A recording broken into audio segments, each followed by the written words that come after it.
is from that foundation. Yeah. I say this all the time. I'm going to say it again today. Right after Jesus does that, John 9, what happens? They come upon the blind guy.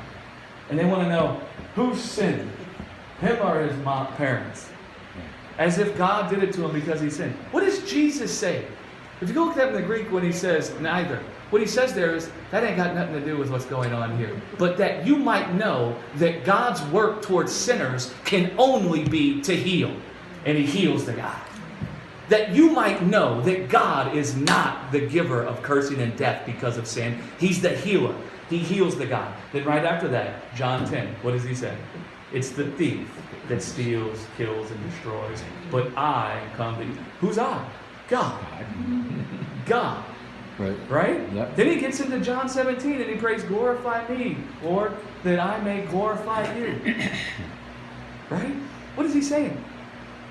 Come and raise me up from sin and death. And in that I'm a human, and I'll have the sin and death of the world upon me, they'll see themselves in my face.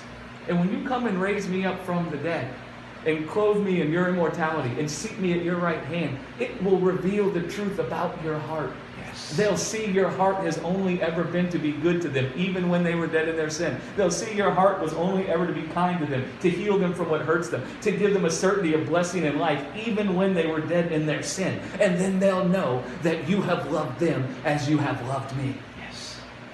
Right? Yes. Jesus knew that loving God wasn't about him loving God. It was about God's love for him. Mm-hmm. Right? Mm-hmm. That's why he was able to rest in God's love. He wasn't busy thinking about how he needed to love God. He was busy thinking, man, when Jesus looked at the law, he saw, man, this guy loves me. I see the work of God to heal, to give blessing in life, to conquer sin and death. Man, I can only conclude one thing. This guy loves me. And then Jesus comes as the priest of God. To what? Minister the knowledge of God. Mm-hmm.